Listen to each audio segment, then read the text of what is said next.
Bismillahirrahmanirrahim. Assalamualaikum warahmatullahi wabarakatuh.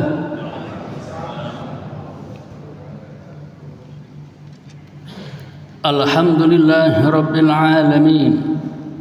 Wa bihi nasta'inu ala umurid dunya waddin. Ashhadu an la ilaha illallah wahdahu la syarika lah. Wa ashhadu anna Muhammadan abduhu wa rasuluh. Fa usalli wa usallimu ala Muhammad wa ala alihi wa ashabihi ajma'in. Amma ba'd. Faqala ta'ala fi kitabil karim. A'udzu billahi minasyaitonir rajim. Wa ma ataakumur rasulu fakhudhu wa ma nahakum anhu fantahu wattaqullaha innallaha syadidul iqab. Shadaqallahul azim.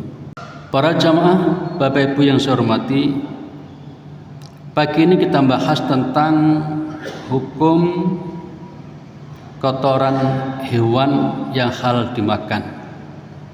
Apakah najis atau suci? Para jamaah, masalah ini dibahas karena ada pertanyaan dari netizen Pasuruan atau Probolinggo yang diarahkan ke majalah Matang. Insya Allah bulan depan akan dimuat di majalah Matang.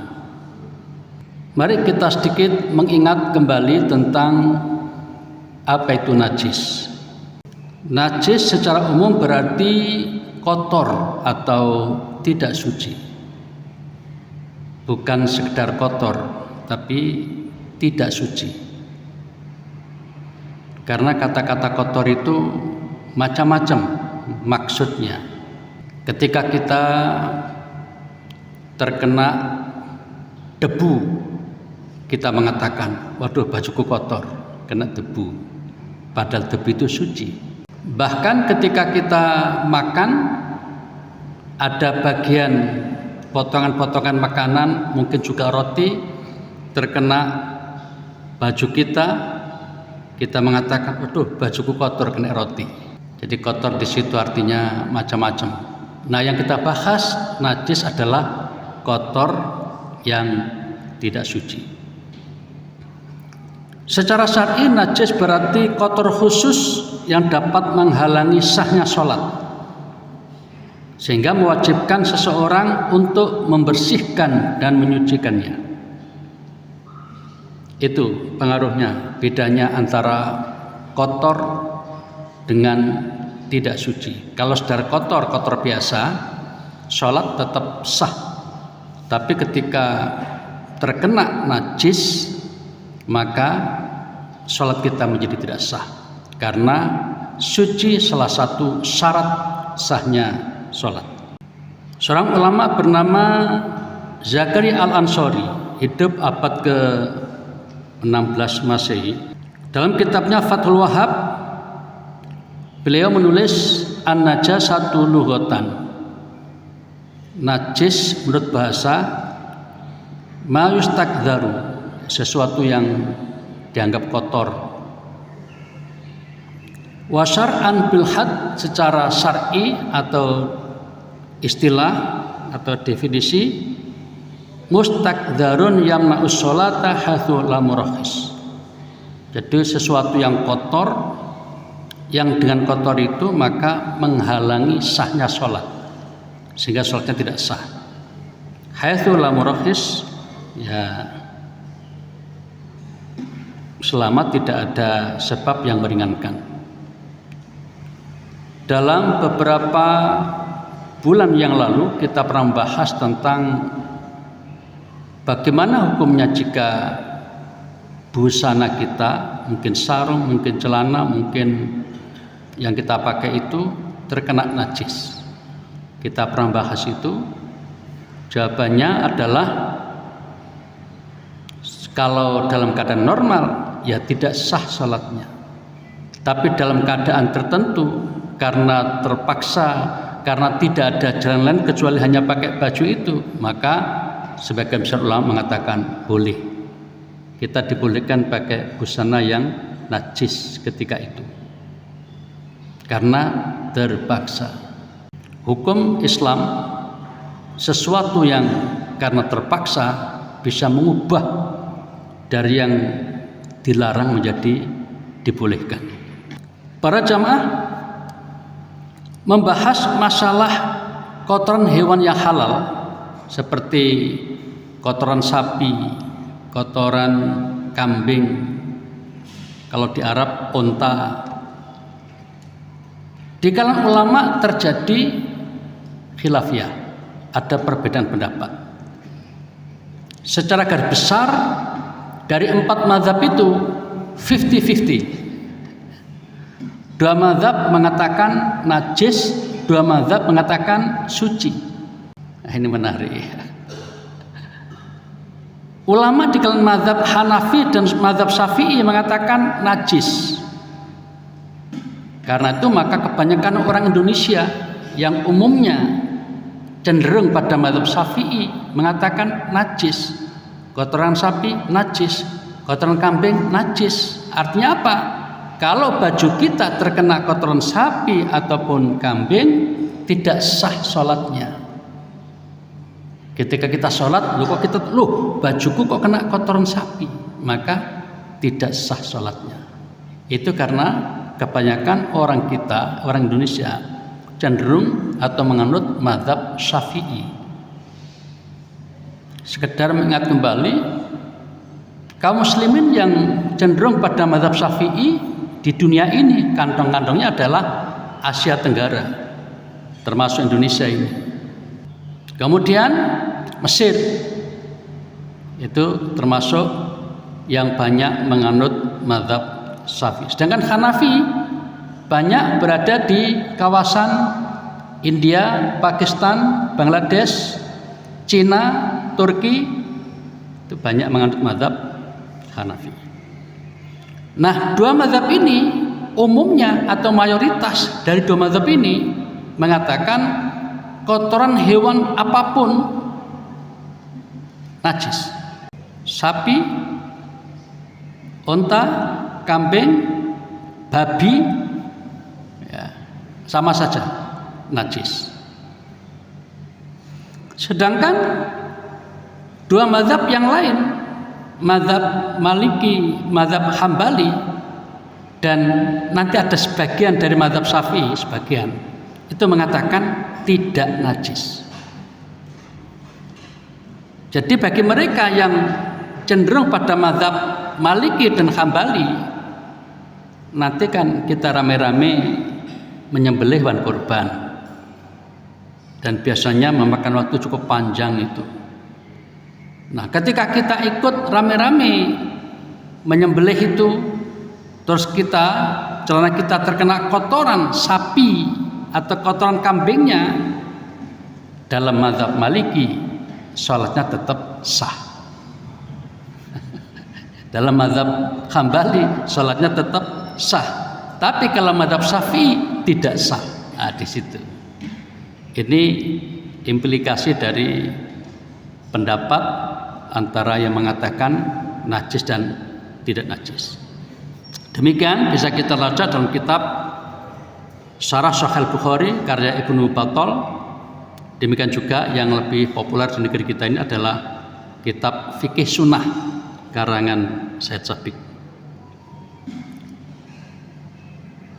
Nah, setelah kita secara garis besar tahu bahwa ada 2 mazhab mengatakan najis, 2 mazhab mengatakan tidak najis, yang perlu kita pelajari adalah apa alasan masing-masing ulama ini kok mengatakan najis dan kenapa ulama lain mengatakan tidak najis. Ini yang perlu kita ambil ilmunya. Nah, di antara kita ini mungkin saja tidak sama peminatannya. Wah, aku cocok sing tidak najis ben gampang apa iso. Yang lain mengatakan enggak, aku mau ikut yang najis saja biar tetap bersih. Nah, bisa saja, terserah. Jadi kita sekarang menggali ilmunya. Ilmu seperti ini sudah dibahas lebih dari 1000 tahun lalu. Jangan merasa aneh. Ini sudah dibahas lebih dari 1000 tahun yang lalu, lebih.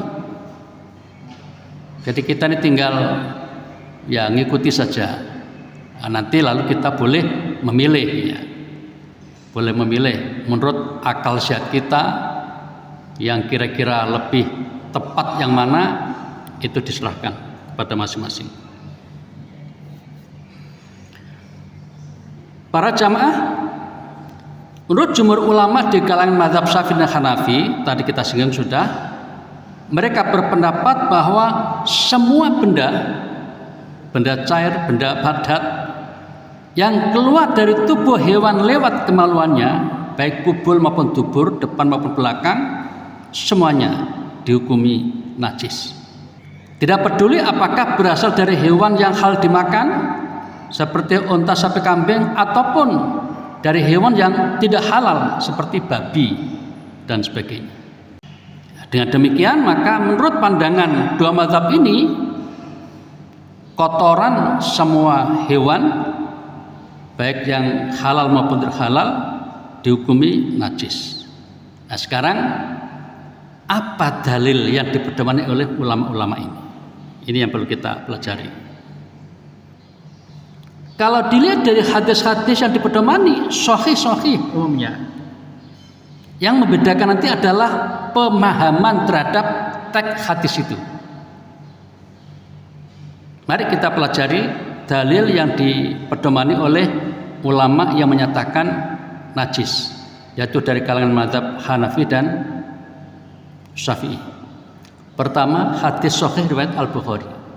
Ya, ini ulama sudah sepakat kalau hadis itu diriwayatkan oleh Imam Bukhari dalam sahihnya, Muslim dalam sahihnya, umumnya ulama-ulama kita ikut mensahihkannya.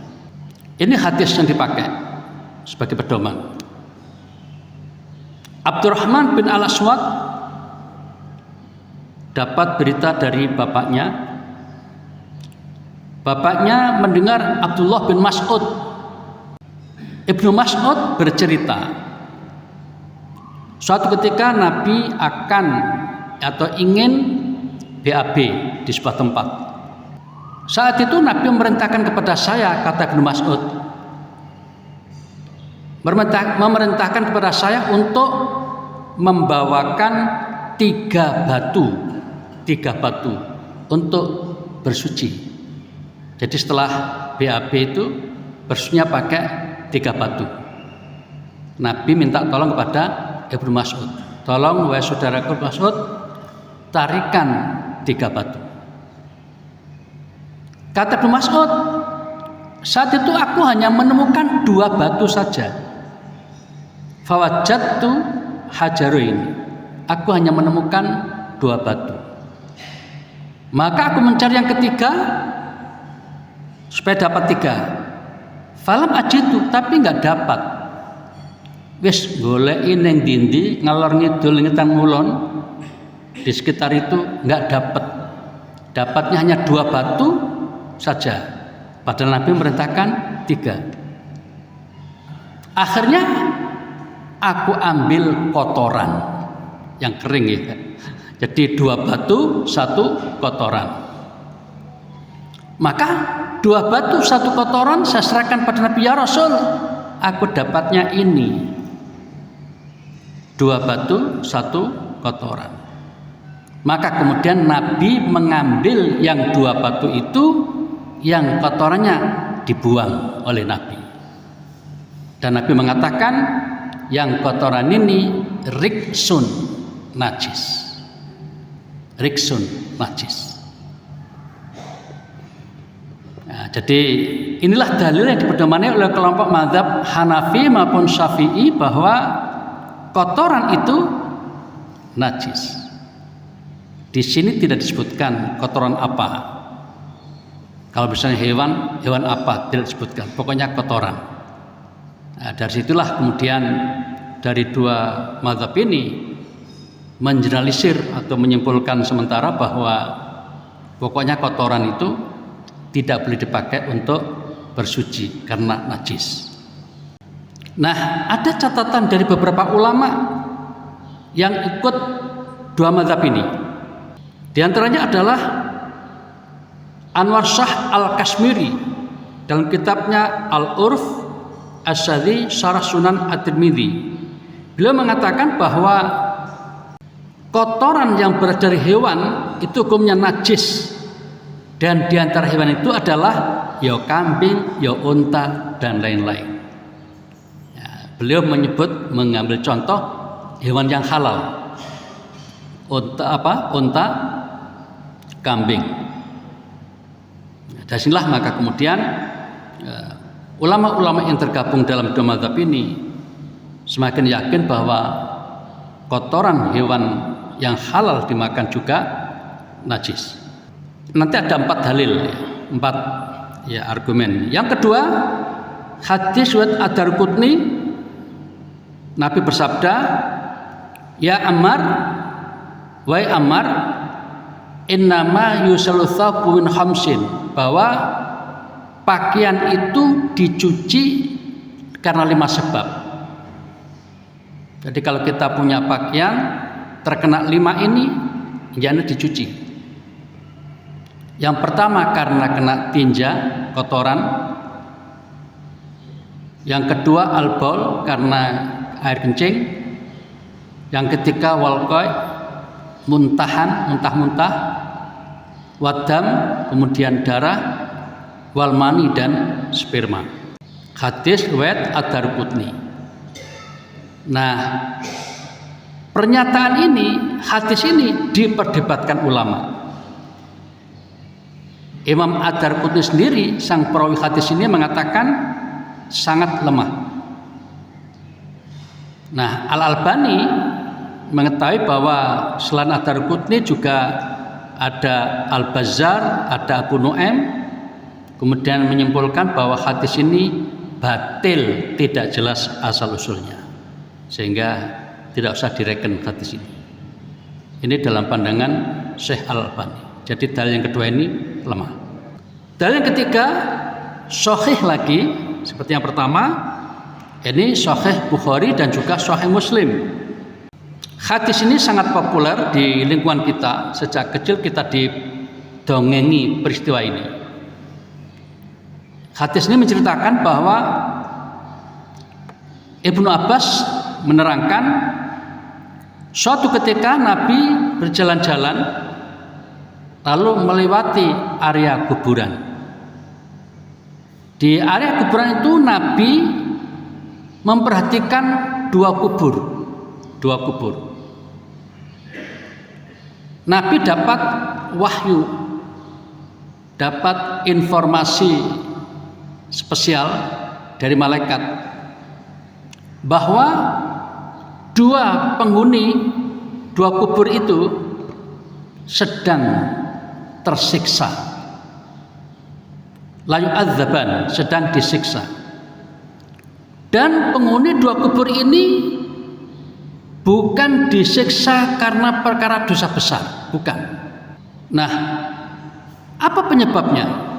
Dikatakan oleh Nabi, salah satu penghuni kubur ini disiksa karena suka gosip,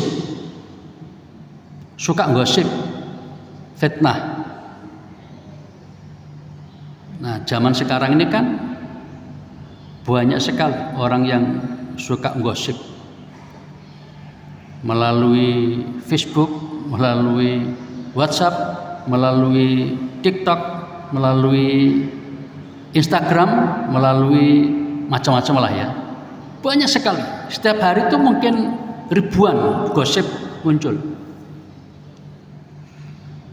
Nah, dikatakan Nabi, salah satu penghuni yang dikubur ini namanya Syekh Ed gitu, nggak disebutkan namanya, sedang disiksa karena ketika hidupnya itu suka gosip, suka memfitnah ini dan itu. Nah, yang kedua, ini yang terkait dengan topik kita, bahwa yang bersangkutan ini, penghuni kubur ini disiksa karena ketika kencing kurang bersih bersucinya, sembarangan, atau jangan malah nggak bersuci. Tapi dikatakan tidak bersih ketika dia selesai kencing itu. Jadi bersucinya kurang sempurna atau bisa jadi malah tidak bersuci. Jadi ada orang yang ya asal-asal gitu. Nah, di riwayat lain ada yang mengatakan bahwa ketika dia kencing itu tidak pakai tabir. Tapi yang populer yang pertama tadi. Jadi bersucinya tidak sempurna. Akibat itu kan berarti sisa najis masih ada di situ. Ketika sisa najis ada di situ, otomatis sholatnya menjadi tidak sah. Karena salah satu syarat sah sholat adalah suci dari najis ini. Nah, hadis ini dijadikan pedoman oleh kelompok ulama mazhab Hanafi dan Syafi'i bahwa air kencing itu najis. Nah, salah satu ulama yang mewakili dua mazhab adalah Al-Khattabi.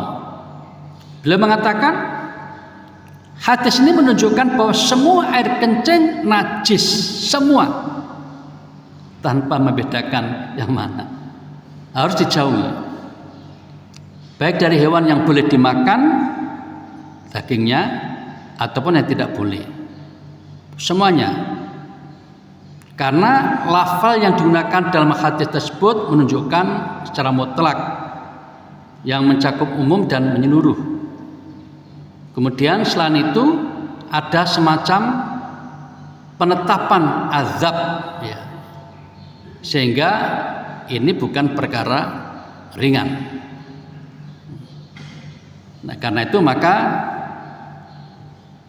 air kencing ini dihukumi najis yang nanti bisa menyebabkan ketika sholat tidak sah sholatnya. Nah, walaupun hadis tadi itu mungkin secara umum orang lain, mungkin kita diantaranya mengatakan bahwa itu adalah kencingnya orang, ya, kan gitu. Hadis tadi kan kencingnya orang, tetapi kemudian difahami semua air kencing oleh kelompok mazhab Hanafi dan Syafi'i. Nah, yang keempat ini mengcounter pendapat yang kedua nanti yang mengatakan suci, bahwa ada beberapa hadis yang menjelaskan Nabi pernah mengizinkan sahabatnya sholat di tempat kandang kambing. Nabi sendiri pernah juga sholat di tempat kandang kambing. Nah, kelompok mazhab Hanafi Syafi'i mengatakan bahwa itu maksudnya bukan asal sholat di situ, tapi pakai alas, mungkin kalau kita pakai terpal begitu loh, sehingga tidak terkena najis. Nah, kira-kira begitu. Jadi ada saja, tapi ini apa namanya argumen yang dibangun oleh mazhab Hanafi dan Syafi'i. Demikian juga katanya Nabi pernah mengizinkan beberapa sahabat yang sakit perut supaya minum air kencing unta selain air susu unta itu. Lah, kata ulama-ulama yang tergabung dalam mazhab Hanafi dan Syafi'i itu karena terpaksa saja.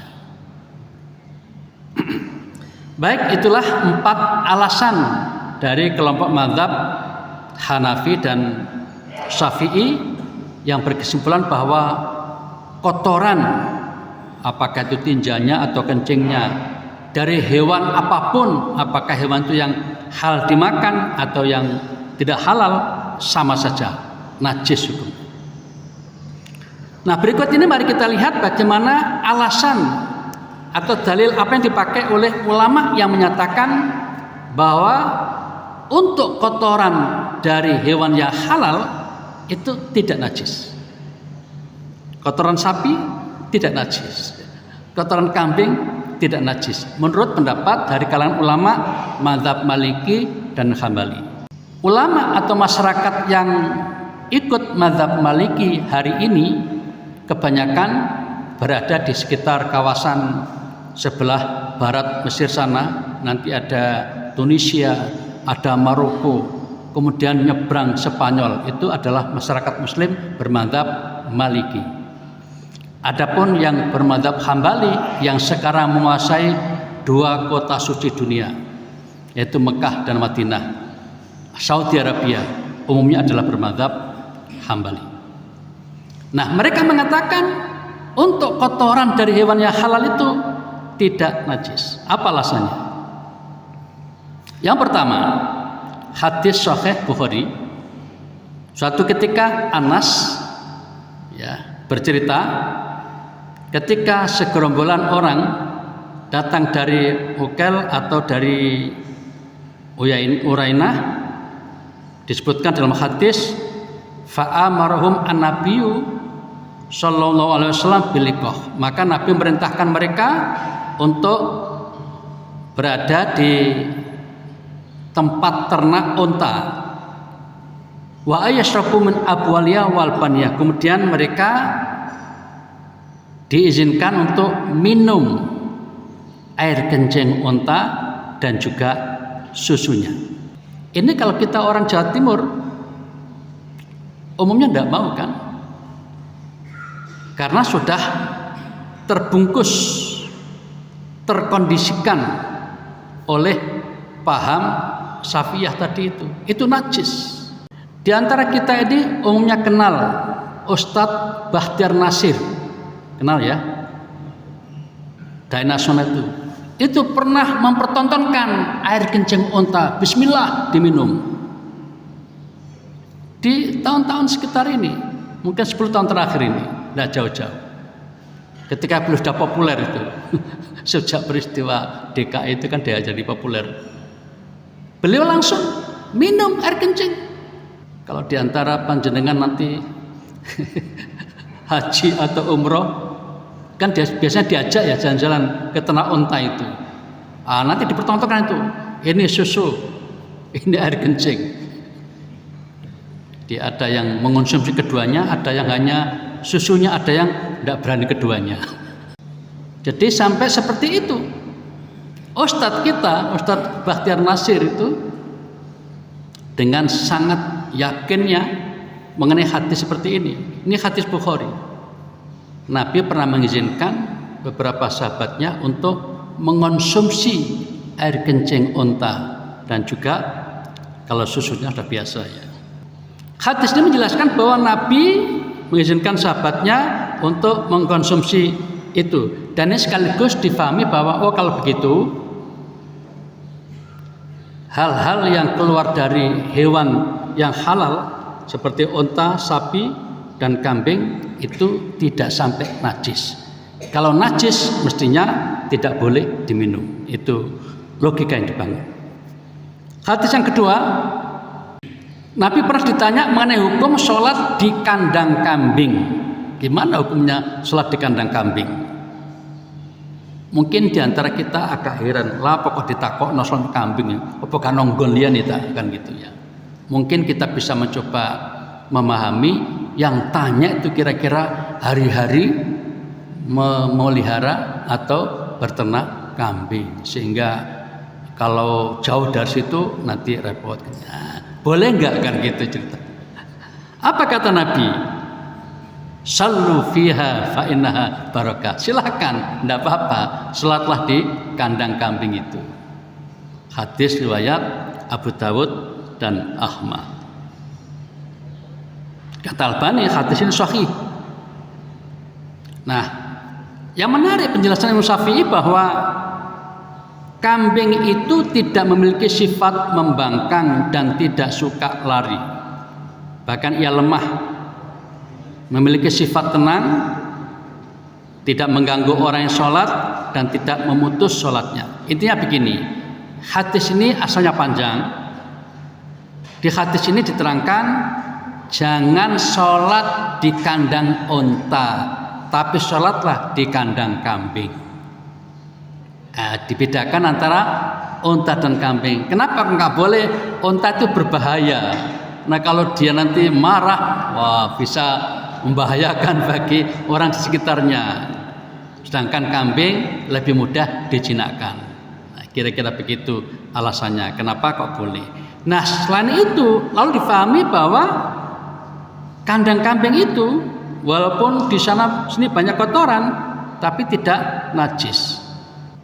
Nah, jadi bila seseorang dibolehkan sholat di kandang kambing padahal di kandang tersebut tak lepas dari kotoran dan kambing adalah salah satu hewan yang halal dimakan, maka atas dasar ini para ulama khususnya kalangan mazhab Maliki dan Hambali mengeneralisir bahwa kotoran hewan dari hewan-hewan yang halal dimakan itu hukumnya suci, tidak najis.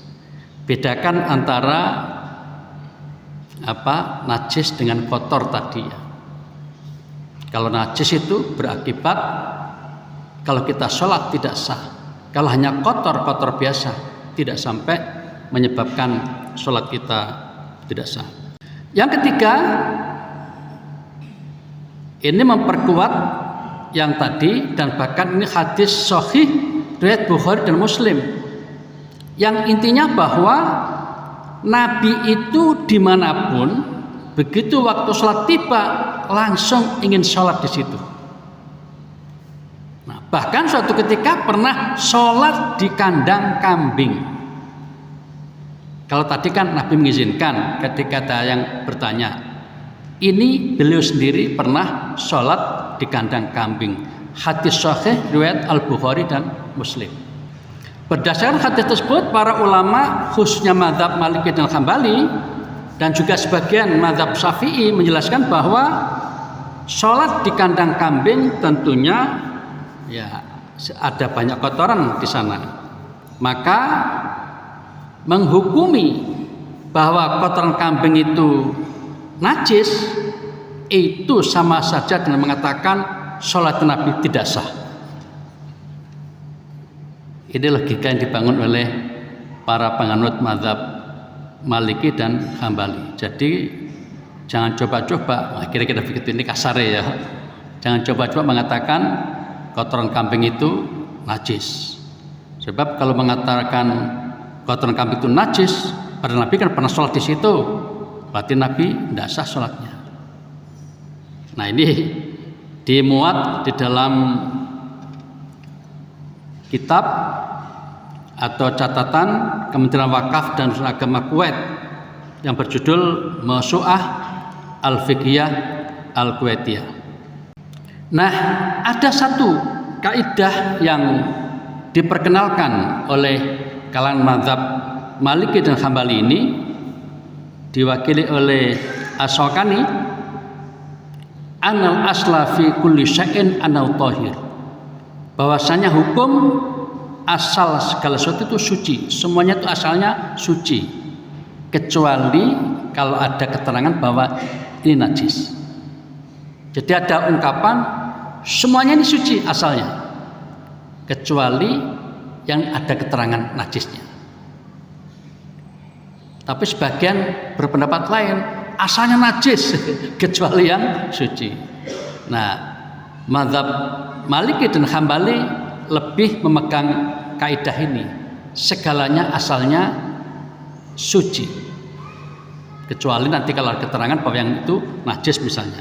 Nah, dengan demikian karena tidak ditemukan keterangan yang begitu jelas mengenai kotoran hewan hal tadi itu najis atau tidak, maka ya kembali pada hukum asal, yaitu suci. Apalagi dalam beberapa aktivitas Nabi sendiri pernah sholat di lingkungan di mana itu banyak kotoran kambing, contohnya tadi. Kesimpulan, ulama berbeda pendapat mengenai hukum kotoran hewan yang halal dimakan. Oke, tadi sudah kita sampaikan. Sebagian ulama, terutama dari kalangan mazhab Hanafi dan Syafi'i, berpendapat bahwa kotoran dari semua hewan, baik yang halal maupun yang tidak halal, hukumnya najis. Penilaian najis mencakup semua kotoran karena berasal dari tempat keluarnya najis, yaitu tubuh dan kubur. Sementara ulama lain, khususnya kalangan mazhab Maliki dan Hambali serta sebagian mazhab Syafi'i berpendapat kotoran dari hewan yang halal dimakan hukumnya suci, sesuai kaidah bahwa asal suatu itu suci kecuali ada dalil yang menajiskannya. Dalam hal ini kotoran hewan yang halal tidak ditemukan dalil tegas yang menajiskannya. Nah, saya tambahkan sedikit 1 menit saja. Tadi kan ada sebutan bahwa air kencing unta tadi diizinkan oleh Nabi untuk diminum. Kenapa? Dalam sejarahnya memang dari abad ke abad sebelum Nabi hidup, orang-orang Badui atau sekitar tanah Arab sana, mereka biasa mengonsumsi air kencing untuk pengobatan. Nah, persoalannya adalah apakah air kencing ini benar-benar bisa membawa efek penyembuhan dari penyakit? Nah, saya menemukan artikel dari Gajah Mada yang menyatakan bahwa air kencing unta itu mengandung sesuatu yang bisa menyembuhkan. Yang mengatakan adalah Nanung Danardono. Beliau adalah Direktur Halal Research Center Fakultas Peternakan Gajah Mada. Jadi yang mengatakan ini orang yang menangani masalah halal center ya di Gajah Mada. Nah, beliau Muslim ya, dan diantara alasannya itu ada sabda Nabi yang mengatakan begitu. Tidak mungkin bohong Nabi itu, tidak mungkin salah Nabi itu keyakinannya. Kemudian beliau menunjukkan beberapa hasil penelitian ilmiah internasional, beberapa artikel yang menunjukkan seperti itu. Jadi diantaranya berpengaruh kepada penetralan gangguan-gangguan kanker pada tubuh ini. Namun demikian, supaya imbang informasinya, sampai saat ini WHO, Badan Dunia, belum bisa menerima hasil penelitian orang-orang tadi itu, sehingga masih pro kontra. Sama-sama pakar mengenai ini, satu mengatakan jangan dikonsumsi, satu mengatakan monggo yang mau, kan gitu. Nah, para jamaah, saya kira ini untuk tambahan wawasan saja bagi kita. Ini saya sampaikan pertama berangkat dari pertanyaan yang di sana tadi, dan yang kedua untuk kita ketahui supaya kita nggak kaget kenapa kok di sana kok ya disiapkan botol-botol yang berisi selain susu juga ada air kencing unta misalnya, karena ada paham seperti ini. Nah, bagi kita yang entah bingung aku iki malah sing ndi yo, sing ndak, karena kita orang timur umumnya nggak tegel ya. Sudahlah, masih banyak susu, masih banyak teh, masih banyak ini, silakan. Tetapi jangan menuduh pihak lain itu tidak ngerti agama yang berbeda dengan kita. Jadi 4 mazhab ini saya katakan 50-50. 2 mazhab mengatakan najis, 2 mazhab mengatakan suci. Mana yang benar? Wallahu a'lam bishawab. Terima kasih. Kita akhiri dengan doa kafaratul majlis. Subhanakallahumma bihamdika asyhadu an la ilaha illa anta astaghfiruka wa atubu ilaik. Wassalamualaikum warahmatullahi wabarakatuh.